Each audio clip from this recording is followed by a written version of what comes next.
Hello everyone, welcome to the class. I am Neha, your educator for economics subject. तो learners आज हम कर रहे हैं HPSC PGT इकोनॉमिक्स का जो हमने पेपर सोल्व किया था उसमें जो हमारे क्वेश्चंस रह गए थे उसको हम सोल्व कर रहे हैं। ये हमारा पार्ट 2 है। ऑलरेडी पार्ट 1 हम कर चुके हैं। अगर आपने पार्ट 1 नहीं देखा है तो आप देख सकते हैं। तो भाई देखो ये जो पेपर है इसमें 100 क्वेश्चंस थे, ठीक है। और अभी ही 2-3 दिन पहले ही ये पेपर कंडक्ट हुआ है। तो ये पेपर का जो लेवल था वो थोड़ा सा क्या था, ट्रिकी था। हम इसको इजी पेपर नहीं कह सकते, ठीक है। मॉडरेट टू टफ बोल सकते हैं, इजी पेपर ये नहीं था। मतलब कि थोड़ा सा ट्रिकी पेपर था, ठीक है ये। तो इसको हम क्या कर रहे हैं, डिटेल सॉल्यूशन के साथ डिस्कस कर रहे हैं। तो भाई देखो सबसे पहले हम डिस्कस कर लेते हैं कि क्योंकि क्या है, बहुत सारे स्टूडेंट्स के क्या है मैसेज आ रहे थे कि कट ऑफ क्या होगी, कट ऑफ क्या होगी, कट ऑफ क्या होगी। देखो भाई जब मेरी जिस दिन एग्जाम हुआ 17 नवंबर को, उस दिन मेरी 2-3 स्टूडेंट से डिस्कशन हुआ था। तो भाई वो 2-3 स्टूडेंट से ही डिस्कस किया था। ज़्यादा स्टूडेंट्स के मेरे पास उस टाइम पर मैसेज नहीं आए थे, ठीक है। तो जिन्होंने डिस्कस किया था उनके जो मार्क्स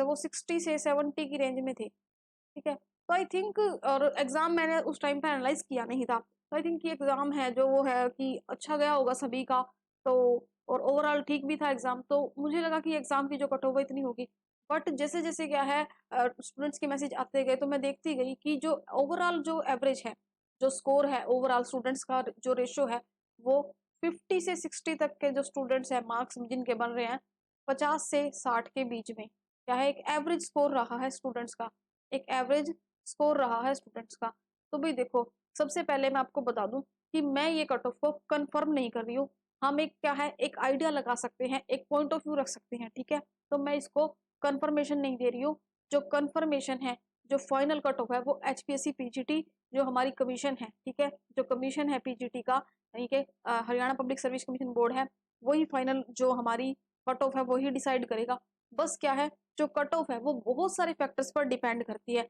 जैसे कि कितनी नंबर ऑफ वैकेंसीज थी हमारे सब्जेक्ट की, हमारा सब्जेक्ट क्या है, इकोनॉमिक्स। इकोनॉमिक्स की कितनी वैकेंसीज थी इस बार जो हमारी भर्ती आई थी, उसमें इकोनॉमिक्स की आई थिंक 130 प्लस,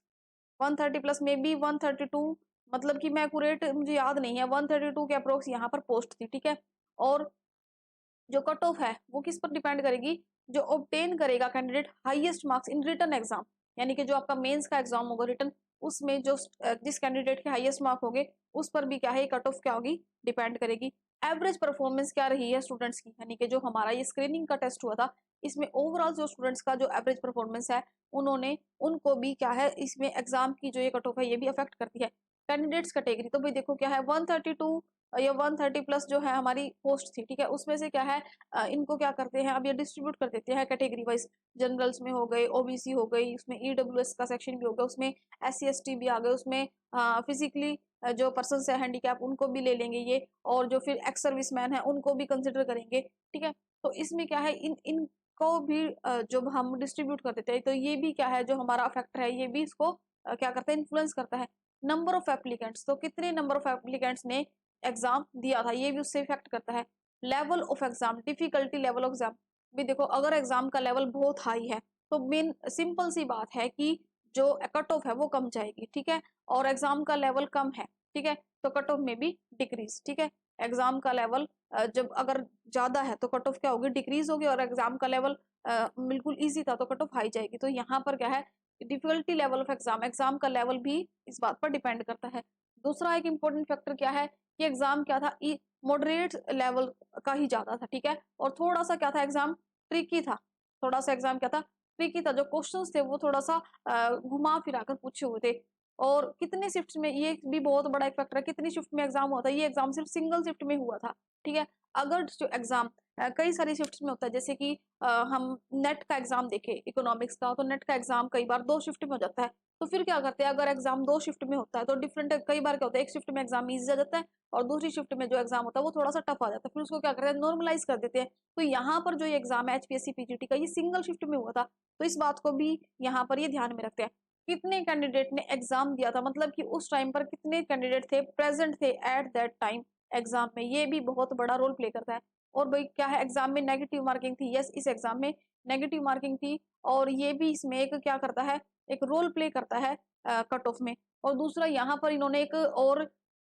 जब आपने फॉर्म फिल किया था एक नोटिफिकेशन जब आया था, इसमें क्या था कि 5 ऑप्शंस थे, 5 ऑप्शंस थे A B C D E. ठीक है, अगर आपको ए बी सी डी में से कोई भी ऑप्शन मतलब क्या है आप कंफर्म नहीं हो कि कोई भी आंसर जो है आपका आपको ठीक नहीं लग रहा है, अप्रोप्रिएट नहीं लग रहा, तो आपको ई पर करेक्ट करना ही पड़ेगा। मतलब कि आप उसको क्वेश्चन को ब्लैंक नहीं छोड़ सकते अगर आप रॉन्ग भी फील नहीं कर रहे, क्योंकि यहाँ पर क्या है नेगेटिव मार्किंग है। ठीक है, हम क्या है हम अपना पॉइंट ऑफ व्यू मतलब कि हम तुक्का भी नहीं मार सकते। ठीक है, तो हम क्या करेंगे, हमें ई को ही फिल करना पड़ेगा अगर हम किसी पर भी श्योर नहीं है। ठीक है, नेगेटिव मार्किंग से बचने के लिए। हाँ, अगर आप मतलब कंटिन्यूसली 10 क्वेश्चंस नहीं अटेम्प्ट करते और ना तो आप ई फिल करते, तो यहाँ पर क्या है आप उस एग्जाम से डिस्क्वालीफाई हो जाओगे। तो इस तरह की इन्होंने इस जो एग्जाम में इस बार कंडीशंस रखी थी 2024 का जो हमारा ये नोटिफिकेशन आया था। तो भाई देखो इन सभी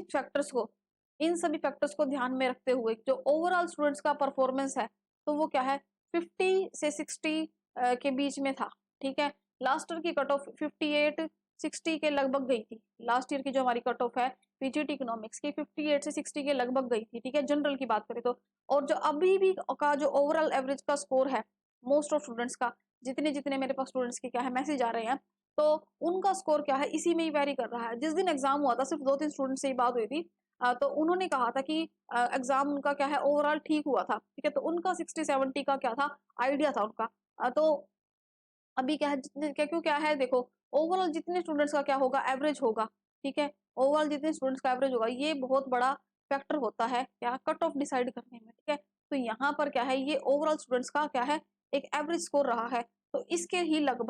ही जो आसपास है आपकी जनरल की कट ऑफ रह सकती है। ठीक है, और दूसरी बात भाई जो फाइनल डिसीजन होगा वो क्या होगा कमीशन को होगा, वो जो भी डिसीजन लेंगे वो अपने अकॉर्डिंग ही बेस्ट डिसीजन लेंगे। ठीक है, और भाई एक और इम्पोर्टेंट बात मैं आपको यहाँ बता दूं, भाई देखो 50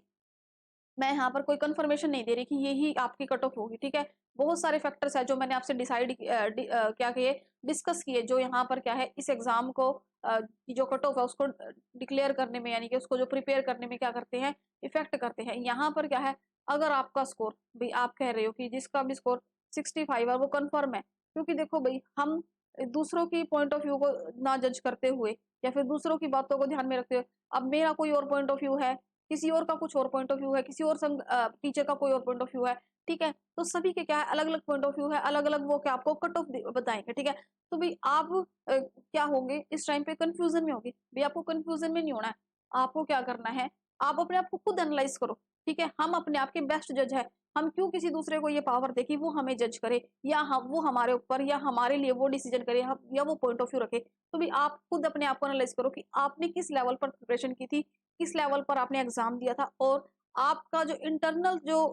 जो पावर है, ठीक है, जो आपकी इंटरनल वॉइस है वो क्या कहती है कि आप क्या ये एग्जाम क्लियर कर लोगे। ठीक है, तो भाई देखो जितना आप अलग अलग टीचर्स को देखोगे, जितने आप यूट्यूब पे वीडियो देखोगे, आप खुद ही कंफ्यूज हो जाओगे। आप क्या है अगर आपको यूं लगता है कि हाँ कि मेरा स्कोर ठीक है ओवरऑल और मैं इस कट ऑफ को क्या है क्रॉस कर लूंगा या कर लूंगी, तो भाई आप क्या है बिना टाइम वेस्ट करते हुए अपने क्या करें मेंस की तैयारी करें, मतलब कि आप अपने रिटर्न के लिए पढ़ने बैठ जाए विदाउट वेस्टिंग एनी टाइम। और हाँ भाई जो दूसरे हैं जिनको यूं लगता है कि हाँ मैं क्या है थोड़ा सा कश्मकश में हूँ, मुझे अपने ऊपर डाउट है, भाई ठीक है गिल्ट में बिल्कुल नहीं रहना, किसी भी तरह के गिल्ट में नहीं रहना, आपको डबल शिद्दत के साथ क्या है पढ़ने बैठ जाना है। ठीक है, आपको डबल शिद्दत के साथ पढ़ने बैठ जाना है और आप भी प्रिपरेशन कीजिए। ठीक है, तो भाई जिनको यूं लगता है कि मेरा स्कोर ओवरऑल ठीक है, मेरा स्कोर ओवरऑल ठीक है और मैं क्या है सेफ जोन में हूँ, मैं क्या है सेफ जोन में हूँ, तो भाई टाइम ना वेस्ट करते हुए मेंस की यानी कि रिटर्न की अपने प्रिपरेशन कीजिए सब्जेक्टिव की। क्योंकि क्या है किसी भी टाइम के ही सब्जेक्टिव का क्या है नोटिफिकेशन आ जाएगा। ठीक है, तो इसीलिए भी टाइम ना वेस्ट करते हुए अपने एग्जाम की प्रिपरेशन कीजिए। चलो भाई आज की क्लास को स्टार्ट करते हैं। देखो हमारा नेक्स्ट हमने लास्ट क्लास में हमने पार्ट 1 में किए थे first 10 question sorry 1 to 10 question किए थे। अब हम नेक्स्ट क्वेश्चन को डिस्कस कर रहे हैं। ठीक है, क्वेश्चन है इन ए मोनोपोलिस्टिकली कॉम्पिटेटिव मार्केट, किसकी बात कर रहे हैं मोनोपोलिस्टिकली कॉम्पिटेटिव मार्केट की बात कर रहे हैं। तो जिसमें डिमांड कर रहे हैं जो मांग का वक्र है इंडिविजुअल फर्म का, ठीक है, सिंगल फर्म का एकल जो हमारी फर्म है उसका कैसे होगा। ऑप्शन है perfectly elastic, perfectly elastic, downward sloping या वर्टिकल। तो भाई इसमें जो हमारा डिमांड कर्व है वो क्या होगा डाउनवर्ड स्लोपिंग होगा। कैसे डाउनवर्ड स्लोपिंग होगा, इसका आंसर हमारा हो जाएगा सी। ठीक है, देखो कैसे मोनोपोलिस्टिक फर्म की बात कर रहे हैं। ठीक है, इसमें क्या होता है बहुत सारी फर्म्स होती है और क्या करती है selling similar but differentiated products. जैसे कि क्या है, टूथपेस्ट की हम प्रोडक्ट ले, ठीक है, फर्म्स क्या है, क्या सेल कर रही है, टूथपेस्ट सेल कर रही है, लेकिन क्या है उनका प्रोडक्ट क्या है, आपस में क्या है एक जैसे नहीं है, डिफरेंशिएटेड है, बहुत सारे फैक्टर्स है, किसी का साइज अलग है, किसी का टेस्ट अलग है, किसी की प्रोडक्ट की क्वालिटी अलग है, किसी में कुछ टाइप का कुछ फैक्टर है, तो ये क्या है डिफरेंशिएटेड प्रोडक्ट है, because product are differentiated in each firm has degree of market power, तो उनकी क्या है एक मार्केट पावर की डिग्री है अपने अलग अलग एक क्वालिटी में, तो वो क्या है प्राइस को इन्फ्लुएंस करते हैं प्रोडक्ट के, तो जो फर्म का डिमांड कर्व है यहाँ पर क्या हो जाएगा, डाउनवर्ड स्लोपिंग हो जाएगा, ये शो करता है कि जो sell more units of by lowering its price, जो सेलर है वो क्या है अपने यूनिट्स को क्या कर सकता है, ज्यादा से ज्यादा सेल कर सकता है अपने प्राइस को लो करके, और जो ये क्या है डिफरेंट है परफेक्टली कॉम्पिटेटिव मार्केट से, क्योंकि यहाँ पर डिमांड कर्व क्या है परफेक्टली इलास्टिक होता है, क्योंकि परफेक्ट कंपटीशन में क्या है परफेक्टली इलास्टिक होता है, क्यों, क्योंकि परफेक्ट कंपटीशन में मार्केट क्या होती है, प्राइस टेकर होती है, प्राइस टेकर होती है, ठीक है, और जो परफेक्ट कंपटीशन में क्या होता है, फर्म्स पे क्या होते हैं, फर्म्स क्या होती है, बहुत सारी फर्म्स होती है, और जो मार्केट फोर्सेस क्या होती है, जो मार्केट फोर्सेस प्राइस को सेट कर देती है सप्लाई और डिमांड के मैकेनिज्म के, तो वही उनको प्राइस को एक्सेप्ट करना पड़ता है, ठीक है।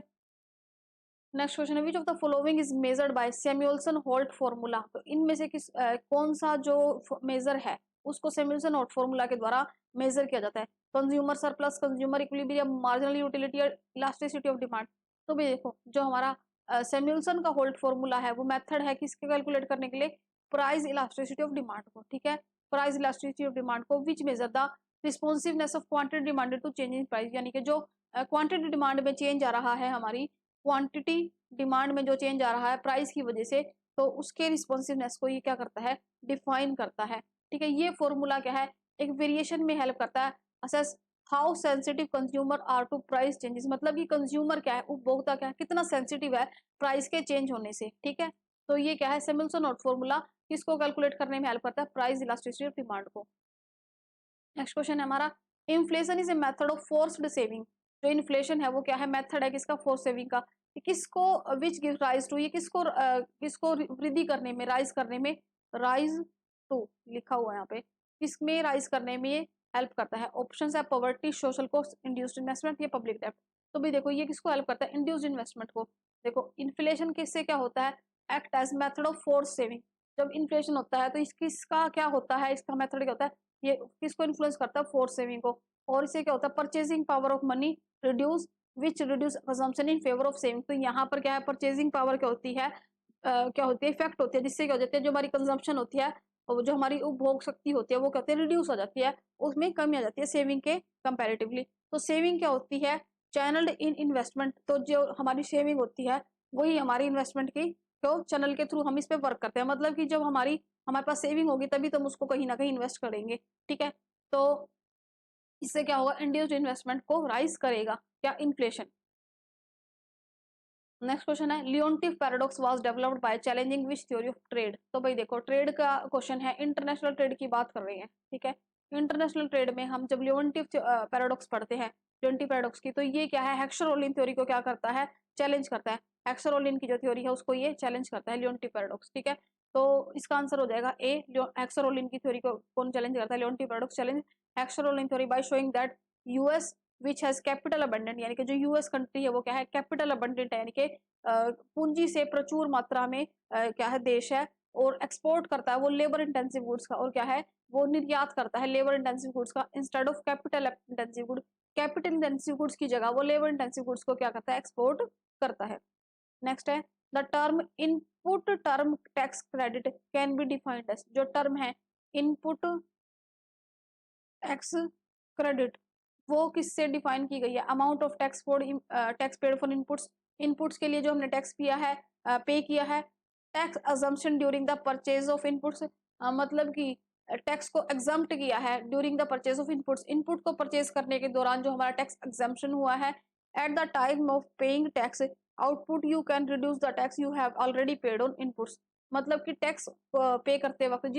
जिन इनपुट्स पर जिन चीजों पर आपने टैक्स पे कर दिया उसको वहां पर रिड्यूस कर देंगे, ठीक है, government's credit from the sale of inputs, government की क्रेडिट इनपुट्स के सेल करने पर, तो भाई इसका आंसर हो जाएगा सी, इनपुट टैक्स क्रेडिट की बात करें तो यहाँ पर क्या है you can deduct the tax you already paid, जो चीज के लिए आपने टैक्स पे कर दिया है इनपुट्स के लिए, उसको आप यहाँ पर उसको डिडक्ट कर दें व्हेन यू पे आउट द आउटपुट टैक्स, जब आप आउटपुट टैक्स को पे कर रहे हैं। तो इसको हम समझे simply, input tax credit A system that allows tax payer, जो टैक्स पेयर है उसको क्या अलाउ करता है, डिडक्ट द टैक्स। डिडक्ट का मतलब होता है उसको हटा देना, टैक्स पेड ऑन इनपुट, जो उसने इनपुट्स पर टैक्स पे किया है और आइटम्स पर सर्विस पर, यूटिलाइजेशन इन द मैन्युफैक्चर और supply of finished goods and services, मतलब कि फिनिश्ड गुड्स और सर्विसेज की मैन्युफैक्चरिंग पर जो उसने इनपुट्स पर जो टैक्स पे किया है, और फाइनल में उसको वो क्या कर देगा, लेस कर देगा from the tax on on output, जो उसके आउटपुट पर जो ऑन टैक्स लगा हुआ है। ठीक है, नेक्स्ट है हमारा fiscal responsibility and budget management. FRBM act was enacted in India after the president approval, मतलब कि कब वो एनेक्टेड हुआ, प्रेसिडेंट के अप्रूवल के बाद। ठीक है, प्रेसिडेंट के यानी कि राष्ट्रपति के अप्रूवल के बाद। तो भाई ये हुआ था हमारा 2003 में, 26 अगस्त 2003 में। ठीक है, कैसे है देखो, जो फिस्कल रिस्पॉन्सिबिलिटी बजट मैनेजमेंट है FRBM was enacted on parliament, parliament में इसको इंडिया में अगस्त 2003 में, ठीक है, अगस्त 2003 में इसको क्या किया गया, एनेक्ट किया गया। और ये इफेक्टिव कब हुआ, ये इफेक्टिव हुआ जुलाई 5 में 2004 में। ठीक है, और FRBM एक्ट किसने इंट्रोड्यूस किया था, उस टाइम हमारे जो फाइनेंस मिनिस्टर थे यशवंत सिन्हा जी थे। ठीक है, नेक्स्ट क्वेश्चन है द पब्लिक डेब्ट is a repaid by maturity but interest paid regularly is called, जो पब्लिक डेब्ट है वो क्या है, रीपेड है, रीपेड होता है दोबारा से पे करना, एट मैच्योरिटी जब वो मैच्योर हो जाता है, परिपक्व हो जाता है, बट इंटरेस्ट जो उसका ब्याज है पेड रेगुलरली, लेकिन जो उसका ब्याज है वो क्या है, रेगुलरली दिया जाता है, नियमित दिया जाता है, उसको हम क्या कहेंगे, ऑप्शन है irredeemable government security, redeemable secured loan. तो भाई इसको हम कहेंगे रिडीमेबल लोन। ठीक है, रिडीमेबल लोन क्या होता है, ये क्या है, एक टाइप ऑफ पब्लिक डेब्ट है, ये क्या है, एक टाइप ऑफ पब्लिक डेब्ट है, where the principal amount is repaid, जो उसका प्रिंसिपल अमाउंट है यानी कि जो उसका मूलधन है, उसका मूलधन है वो रीपेड किया जाता है गवर्नमेंट के द्वारा, एक स्पेसिफाइड जो उन्होंने एक डेट मैच्योर कर दी है उस तक। ठीक है, वाइल इंटरेस्ट रेट, जो इंटरेस्ट है पेमेंट बाय मेड, और वो इंटरेस्ट है जो रेगुलर वो है दिया जाता है during the life of loan, जितना लाइफ है जितना समय है उस लोन का, दिस कंट्रास्ट विद एन, तो ये क्या है, इरिडीमेबल लोन है। अगर हम इरिडीमेबल लोन की बात की, प्रिंसिपल नॉट रीपेड, जिसका प्रिंसिपल पे नहीं किया गया है, ओनली इंटरेस्ट पेड इंडिफिनिटली, जिसका इंटरेस्ट इंडिफिनिटली पेड किया गया है। ठीक है, नेक्स्ट क्वेश्चन है incidence of tax is suppose to be the dash burden of tax payer, तो भाई अल्टीमेट इनिशियली ऑफिशियल स्टैट्यूटरी, तो भाई ये हो जाएगा अल्टीमेटली, जो इंसिडेंस टैक्स है वो अल्टीमेटली उसी पर्सन को बियर करना पड़ता है जिस पर वो लगाया जाता है। ठीक है, तो इसका आंसर हो जाएगा ultimately, the incidence of tax refers the ultimate burden, यानी कि जो उसका पूरा बर्डन है उसी पर को ही वहन करना पड़ेगा जिस पर वो लगाया जाता है, who actually bears the cost the tax after any shifting of the tax burden, example from producer to consumer vice versa. ठीक है, तो इसका आंसर हो जाएगा अल्टीमेट। ठीक है, नेक्स्ट है according to Musgrave there are 3 main function of public finance, public finance के 3 मेन फंक्शन है, किसके अकॉर्डिंग, मसग्रेव के according, which among the following is not describe the main function of Musgrave, इसमें से इनमें से ऑप्शन दिया हुआ है, मसग्रेव ने कौन से फंक्शन को डिस्क्राइब नहीं किया, ऑप्शन है एलोकेशन, एलोकेशन का मतलब होता है बंटवारा आवंटन, एक्सपोर्ट प्रमोशन,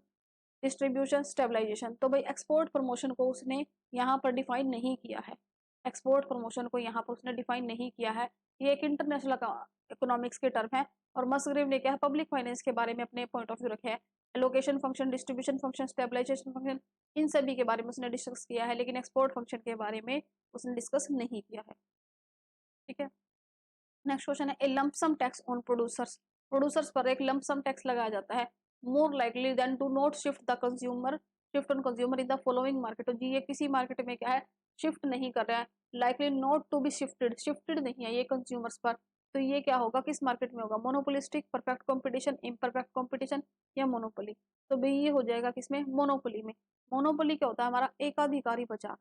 एकाधिकारी बाजार। ठीक है, और जो मोनोपोली फर्म होती है वो क्या होती है, प्राइज मेकर होती है, प्राइज मेकर होती है, और जो परफेक्ट कंपटीशन होती है वो प्राइस टेकर होती है। तो मोनोपोली की बात करें, lump sum tax on producer is less likely to affect marginal cost, तो ये क्या है लेस लाइकली इफेक्टेड होता है एमसी से, as it is a fix cost, it can still influence monopoly's pricing behaviour, तो ये क्या है मोनोपोली के प्राइस बिहेवियर को इनडायरेक्टली अप्रत्यक्ष रूप से क्या करता है प्रभावित करता है। ठीक है, तो इसका आंसर हमारा हो जाएगा मोनोपोली। तो भाई देखो, आज के ये हमने क्वेश्चंस को कर लिया है डिस्कस। आई होप आपको ये क्लास अच्छी लगी होगी। हम नेक्स्ट क्लास में क्या करेंगे, जो हमारा लास्ट 2023 का पेपर हुआ था, ठीक है, रिटर्न पेपर हुआ था जो हमारा सब्जेक्टिव, उसके जो क्वेश्चंस थे, उसके जो रिटर्न क्वेश्चंस थे, उनको किस तरह से क्या करना है, सोल्व करना है, किस तरह से आपको पेपर राइट करना है, किस तरह से आपको पॉइंट्स लिखने हैं, इन सभी बातों को हम नेक्स्ट क्लास में डिस्कस करेंगे। नेक्स्ट जो हमारी क्लास होगी उसमें डिस्कस करेंगे कि how to write subjective exam for HPSC PGT economics, ठीक है। तो भाई क्या है, अगर आपने चैनल को सब्सक्राइब नहीं किया है तो सब्सक्राइब कर लीजिए और वीडियो पसंद आई तो लाइक कीजिए। नेक्स्ट क्लास में हम एचपीएससी पीजीटी के सब्जेक्टिव एग्जाम के बारे में डिस्कस करेंगे। जो हमारा प्रीवियस पेपर हुआ था 2023 का, उसको भी हम डिस्कस करेंगे, किस तरह से एग्जाम को लिखते हैं और किन किन बातों को हम ध्यान में रखते हैं, ठीक है। तो भाई चैनल को सब्सक्राइब कर लेना ताकि आपको अपकमिंग क्लास का नोटिफिकेशन